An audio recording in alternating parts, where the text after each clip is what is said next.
मूसा मोशे रब्बेनु यहूदी धर्म के सबसे महत्वपूर्ण नबियों में से एक माने जाते हैं। उन्हें तोराह जो यहूदी धर्म के पहले 5 ग्रंथ हैं का लेखक भी माना जाता है। ईसाई धर्म और इस्लाम धर्म में भी मूसा को एक महत्वपूर्ण नबी के रूप में सम्मानित किया जाता है। मूसा का जीवन, जन्म और बचपन। मूसा का जन्म मिस्र में हुआ था जब इस्राएली गुलाम थे। फिरौन ने आदेश दिया था कि सभी नवजात इस्राएली लड़कों को मार दिया जाए। मूसा की मां ने उन्हें बचाने के लिए एक टोकरी में रखकर नील नदी में छोड़ दिया। फिरौन की बेटी ने उन्हें पाया और उनका पालन पोषण मिस्री राजकुमार के रूप में किया। मूसा नाम का अर्थ पानी से निकाला गया है। मिस्र से पलायन।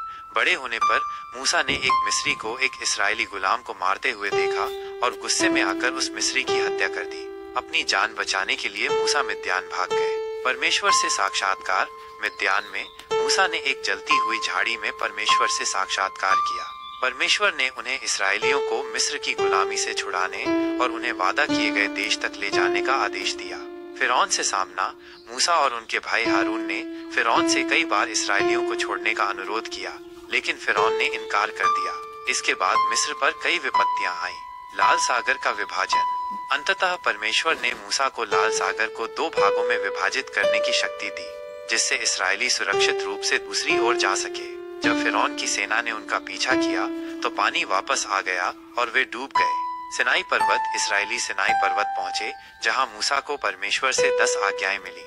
ये आज्ञाएं यहूदी और ईसाई धर्मों के नैतिक और धार्मिक सिद्धांतों का आधार है। 40 वर्ष का भटकना। इस्राएलियों ने 40 वर्ष तक रेगिस्तान में भटकना किया क्योंकि उन्होंने परमेश्वर पर विश्वास नहीं किया था। मूसा ने इस दौरान उनका नेतृत्व किया और उन्हें परमेश्वर के नियमों और निर्देशों के बारे में सिखाया। मृत्यु। मूसा की मृत्यु 120 वर्ष की आयु में मोआब देश में हुई। परमेश्वर ने उन्हें वादा किए गए देश को दूर से दिखाया, लेकिन उन्हें उसमें प्रवेश करने की अनुमति नहीं दी। उनकी कब्र का स्थान अज्ञात है। विभिन्न धर्मों में मूसा का महत्व। यहूदी धर्म मूसा को यहूदी धर्म का सबसे महत्वपूर्ण नबी और व्यवस्थाकार माना जाता है। उन्हें तोराह देने वाला और इस्राएलियों को गुलामी से मुक्ति दिलाने वाला नेता माना जाता है। ईसाई धर्म। ईसाई मूसा को एक महत्वपूर्ण भविष्यवक्ता मानते हैं, जिन